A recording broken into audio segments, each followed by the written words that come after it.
नमस्कार बच्चों, मेरा नाम है राहुल और आप देख रहे हैं माई सीबीएसई क्लास कार्यपत्रक 71 23 12 20 20 कक्षा 9वीं विषय विज्ञान। हम बीमार क्यों होते हैं? अरे ये बता रहा है, ये समझा रहा है हम बीमार क्यों होते हैं।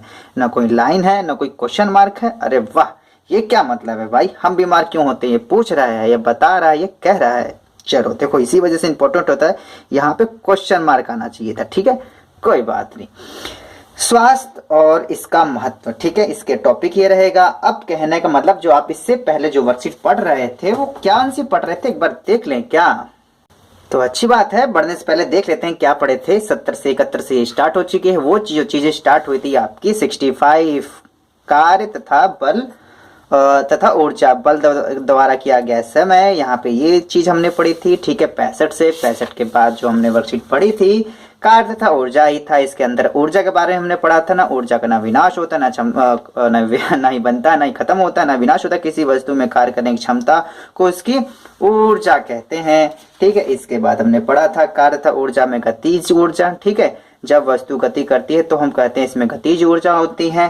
ठीक है, ये हमने पढ़ा था। उसके बाद हमने स्थितिज ऊर्जा पढ़ी थी। ज्ञान, अगर एक अलग प्रकार की ऊर्जा होती है जिसे स्थितिज ऊर्जा कहते हैं। वस्तु में उसकी आकृति या स्थिति कारण उपस्थित ऊर्जा को स्थितिज ऊर्जा कहते हैं। हमने स्थितिज ऊर्जा भी पढ़ ली थी। फिर हमने पढ़ा था ऊर्जा संरक्षण का नियम वर्कशीट 69 में। तो ये एक बार देते हैं, ऊर्जा को ना तो बनाया जा सकता है और ना ही नष्ट किया जा सकता है। इसका केवल एक रूप से दूसरे रूप में रूपांतरण किया जा सकता है। ठीक है, 69 में ये पढ़ा था हमने। और उसके बाद 70 में पढ़ा था हमने शक्ति, पावर। ठीक है, तो एक वस्तु की शक्ति को उसके द्वारा किए गए कार्य की दर के रूप में या प्रयोग की गई ऊर्जा के दर के रूप में परिभाषित किया जाता है। ठीक है, ये आपका 70 में पढ़ा था। तो कार्य तथा ऊर्जा आपका समाप्त हो गया था। अब चल रहा है 71। अगर आपकी मैं वर्कशीट के साथ साथ सपोर्ट मटेरियल दिखाऊं, जिसको बेचना बिल्कुल ही मना है, गैर कानूनी है, बेच दिए जाओगे तो कोरोना हो जाएगा, समझ लेना। ठीक है, बेचना बिल्कुल भी नहीं है। इसका हम इंडेक्स देखते हैं और ये वर्कशीट 71 है। तो यहाँ से वर्कशीट 71, हम बीमार क्यों होते हैं, यहाँ पे तो क्वेश्चन मार्क लगा हुआ है। अच्छी बात है। तो यहाँ पे WORKSHEET वर्कशीट 71 से स्टार्ट हो जाए। ये तो ध्वनि छोड़ दिया गया है, कार्य तथा ऊर्जा कर ली गई है। चीज समझ में आ रही है बच्चों, कैसे कैसे चल रहे हैं हम? ठीक है, तो ये 71 आपका हम बीमार क्यों होते हैं स्टार्ट हो चुका है। मेरे ख्याल से ये अब SST टाइप का जो चलेगा आपको थोड़ा सा इस प्रकार से है। ध्वनि नहीं है आपका। ठीक है, देखो ध्वनि कब लेके आते हैं ये, फिर हम धुन बजाएंगे अच्छी कोविड-19 वाली। तो चलिए, ये पीछे का रिवीजन था, 2 मिनट के लिए था। अब हम आगे आते हैं, हम बीमार क्यों होते हैं। ठीक है, ज्ञान, आजकल बहुत से स्वस्थ लोग कोरोना वायरस से ग्रसित हो रहे हैं। इसका क्या कारण हो सकता है? अरे जिज्ञासा दीदी ने कोरोना से, अरे इससे सीधे सीधे ज्ञान से ही पूछ लिया। जिज्ञासा दीदी, कोविड-19 के फैलने के 2 प्रमुख कारण हैं। अरे यार, ज्ञान को कुछ ज्यादा ही ज्ञान नहीं हो गया अब की बार, कुछ ज्यादा यही बताने लग गया उल्टा। कम रोग प्रतिरोधकता एवं लापरवाही। बिल्कुल, जो कोविड-19 बच्चों फैल रहा है स्वस्थ व्यक्ति में, कम प्रतिरोधकता, जो जल्दी जल्दी बीमार हो जाते हैं। एक दूसरा, जो लापरवाही कर रहे हैं, मुंह पे मास्क नहीं लगा रहे हैं और वाह वाह कर रहे हैं मेरी तरह। विश्व स्वास्थ्य संगठन WHO, ये 1 नंबर में आता है बच्चों, याद कर लेना। क्वेश्चन कराते वक्त मैं आपको दिखा भी दूंगा। ठीक है, WHO वर्ल्ड हेल्थ ऑर्गेनाइजेशन के अनुसार किसी व्यक्ति के शारीरिक, मानसिक तथा सामाजिक रूप से अच्छा होने की स्थिति को स्वास्थ्य कहते हैं। ठीक, स्वास्थ्य को केवल व्यक्तिगत तौर पर नहीं किया जा सकता, क्योंकि यह आसपास की स्थिति और वातावरण पर भी निर्भर करता है। सामुदायिक व व्यक्तिगत सफाई रखना कोरोना जैसी बीमारी को फैलने से रोकने के लिए एक सामाजिक जिम्मेदारी है। जिसे सभी प्रकार हम मास्क लगाते हैं, ये भी एक प्रकार की जिम्मेदारी है। ठीक है, तो ये आपका स्वास्थ्य के बारे में है। आगे और भी चीजें आएंगी। ठीक है, एक बार इसे पढ़ लेते हैं आगे। स्वास्थ्य क्या है, देखो किस प्रकार के स्वास्थ्य होते हैं, सभी अलग अलग निर्भर होते हैं। इसे एक बार हम पढ़ते हैं। ठीक, तो सबसे पहले है मानसिक स्वास्थ्य। ठीक है, मानसिक जो दिमाग से होता है, किसी भी प्रकार के मानसिक तनाव, चिंता से मुक्त होना। जैसे आपको हर बार पता है, टेंशन नहीं लेना चाहिए, टेंशन लेने से कुछ नहीं हो सकता। ठीक है, पेपर आ रहे, पेपर आएंगे तो आएंगे, आप नहीं चाहोगे तब भी आएंगे, मतलब आपको पढ़ना होगा, प्यार से पढ़ना होगा। ठीक है, टेंशन नहीं लेना चाहिए, नहीं तो आप अस्वस्थ हो जाएंगे। दूसरा है शारीरिक स्वास्थ्य, जो व्यक्ति का सक्रिय और रोग मुक्त हो। ठीक है, जो रोग मुक्त होता है, जिसके शरीर में किसी प्रकार के रोग नहीं होते, वो एक प्रकार का स्वस्थ भी होता है। सामाजिक स्वास्थ्य, सामाजिक स्वास्थ्य क्या होता है? जब व्यक्ति अपनी आवश्यकताओं को पूरा करने के लिए लोगों से मेल जोल व संवाद कर सके।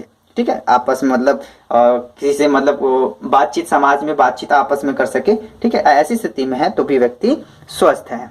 ठीक है, अब इसमें आते हैं, थोड़ा सा यहाँ पे जो दिया गया है, ये स्वस्थ और रोग मुक्त में होने में अंतर। जैसे यहाँ पे आगे दिखा ना, यहाँ पे स्वस्थ भी आ गया, रोग मुक्त भी आ गया, दोनों में क्या अंतर है?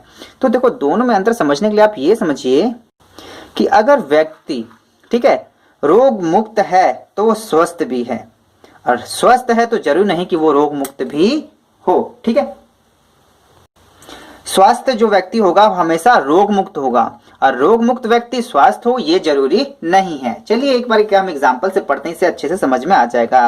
अंतर, कभी भी रोग मुक्त होने पर कोई भी व्यक्ति अस्वस्थ हो सकता है, बिल्कुल जैसे कि एक अच्छा गायक यदि किसी दिन बीमार नहीं है, ठीक है, देखो बीमार नहीं है, ठीक है, वह ठीक से नहीं गा सकता तो हम उसे अस्वस्थ कह सकते हैं। अलग अलग व्यक्तियों के लिए स्वास्थ्य का अर्थ भिन्न भिन्न होता है। जैसे एक संगीतकार के फेफड़ों में ऑक्सीजन धारण करने की असाधारण क्षमता होती है, और एक नर्तक जो डांस करने वाले होती है अपने शरीर को अलग अलग कठिन मुद्राओं में खींच सकता है।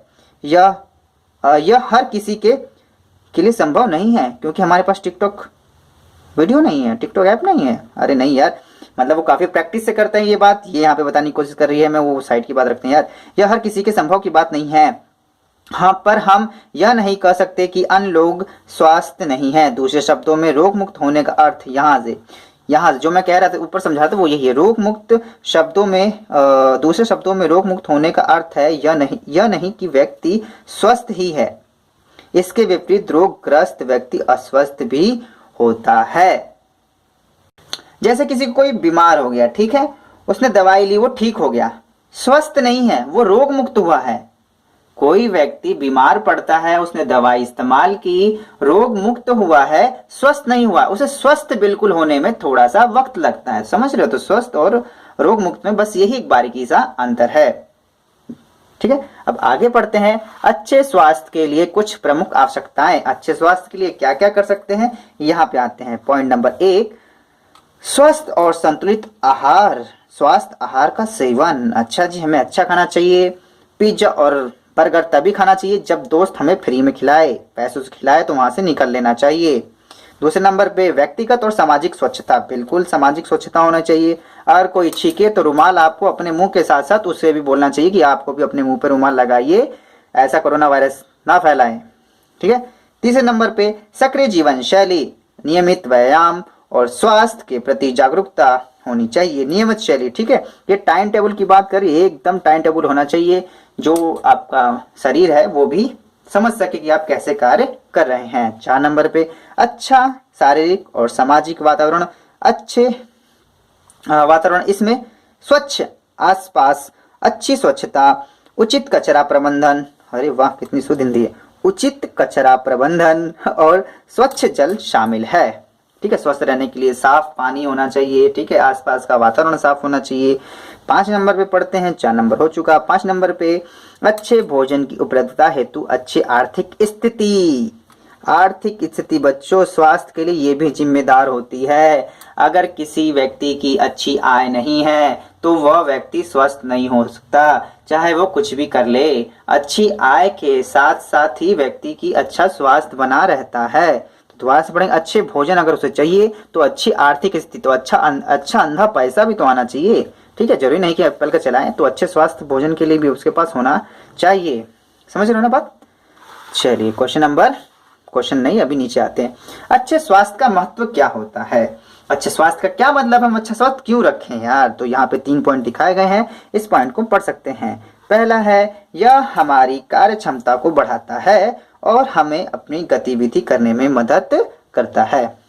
2 नंबर पे सीधी सी बात है, कार्य क्षमता बढ़ाता है और हम एक जगह दो काम कर लेते हैं।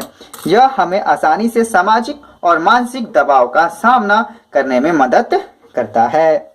बहुत अच्छी बात है, ताकि हम मेंटली कोई प्रेशर होता है तो उसे हम झेल सकते हैं। अगर व्यायाम कर रहे हो ना, अगर आपके पास कोई टेंशन आती है तो उसे आप अच्छे से फेस कर पाते हैं। 3 नंबर पे, यह हमारे जीवन को आनंदमय बनाता है। अरे वाह, काश वर्कशीट में भी व्यायाम करने से वर्कशीट भी सही हो जाती। नहीं प्यारे बच्चों, यह हमारे जीवन को आनंदमय बनाता है। केवल एक स्वस्थ व्यक्ति ही खुश रहकर समाज में अपना योगदान दे सकता है। अरे अरे वाह, वो प्यारे बच्चों ध्यान से सुनो। केवल राहुल, ठीक है राहुल, ठीक है, मैं अपने राहुल केवल राहुल जैसे व्यक्ति, ठीक है राहुल लिख देता हूँ मैं यहाँ पे, राहुल, ठीक है, थोड़ा सा, केवल राहुल जैसे व्यक्ति ही खुश रहकर समाज में योगदान दे सकते हैं। अरे वाह, देखो हमेशा खुश रहना चाहिए, कितनी बार बता रखा है यार। एक स्वस्थ, आप हमेशा स्वस्थ रहते हैं और रोग मुक्त हैं, ठीक है, थोड़ा सा मजाक था यार। और वैसे भी खुश रहने की बात करें तो हमसे ज्यादा खुश तो कोई है नहीं। हाँ हाँ, योगदान दे सकते हैं। अच्छा, हमें अच्छा स्वास्थ्य केवल अपने लिए ही नहीं बल्कि समाज और देश के लिए भी चाहिए। जैसा कि अच्छे स्वास्थ्य के मैं आपके साथ अच्छे साथ पढ़ाई कर रहा हूँ, जैसे कि मेरे बीच में थोड़ा स्वास्थ्य बिगड़ गया था तो मेरी पढ़ाई अच्छी और आपके साथ नहीं हो पाई थी, इसीलिए अच्छे स्वास्थ्य के लिए हमेशा हंसना जरूरी है। हंसते रहिए, मुस्कुराते रहिए और रोग मुक्त रहिए। इसके लिए आपको व्यायाम करना पड़ेगा, ठीक है, बातों से नहीं बात बनेगी। स्वयं को जांचिए, कोरोना पॉजिटिव हो या निगेटिव ये नहीं जांचना है, ये आपको जांचना है। Question number 1 2 3 4। प्रश्न नंबर 1, स्वास्थ्य क्या है, इसका क्या महत्व है? अच्छा जी, अरे आंसर की आइए भैया, इधर आइए, आपकी जरूरत आ गई, इधर उधर भाग रहे हो। तो प्रश्न नंबर 1 में इस प्रकार से लिखना है। वर्कशीट नंबर 71, प्रश्न 1, उत्तर, किसी व्यक्ति के शारीरिक, मानसिक तथा सामाजिक रूप से अच्छा होने की स्थिति को स्वास्थ्य कहते हैं। अच्छे स्वास्थ्य का महत्व, यह हमारी कार्य क्षमता को बढ़ाता है और हमें अपनी गतिविधि करने में मदद करता है। हम अपने और दूसरे नंबर पे है, यह हमें आसानी से सामाजिक और मानसिक दबाव का सामना करने में मदद करता है। अगर मैंने यहाँ पे 2 लिखा है, अगर आपको बढ़ा के लिखना है तो 3 भी बढ़ा के लिख सकते हैं, ठीक। तो चलिए, और आपको एक चीज इंपॉर्टेंट दिखाना है, आपको क्वेश्चन पेपर दिखाता हूँ। पिछले साल का क्वेश्चन पेपर है जो आपके इसमें आया हुआ है, ठीक है, राहुल नाम के बच्चे का है, मार्च 2020 ऐसे 2, ठीक है। तो मैं डायरेक्टली बीच में आता हूँ, आपको टाइम वेस्ट नहीं करूंगा। ये देखिए 3 नंबर पे, ठीक है, 3 नंबर पे आया हुआ है यहाँ पे, ठीक है। तो उस रोग का नाम बताइए, ठीक है, ये बताइए कि जो रोग किस जीव से कारण फैलता है। लगता है अभी ये बाद में आएगा, ये अभी नहीं आया, मेरे को लगा इसी का होगा, मुझे लगा था इसी चैप्टर का है, लेकिन जो आपका टॉपिक होगा वो दूसरे टॉपिक में आएगा। इस बीमार से बचने के लिए 2 उपाय बताइए, दीर्घकालीन और अल्पकालीन। अरे अच्छा चलो, अभी बाद में आएगा, इसे बाद में दिखा दूंगा। मुझे लगा कि इसी का है, कोई बात नहीं, मैं बाद में दिखा दूंगा इसे। मैं जब इसी टॉपिक से आएगा तो दिखाऊंगा अच्छे से, ठीक है। तो क्वेश्चन नंबर 2, रोग मुक्त होना स्वस्थ होने से किस प्रकार अलग है, स्पष्ट कीजिए। तो ये आपको अंतर इस प्रकार से लिखना है, ठीक है प्यारे बच्चों। प्रश्न नंबर 2 का उत्तर इस प्रकार से लिख देना है।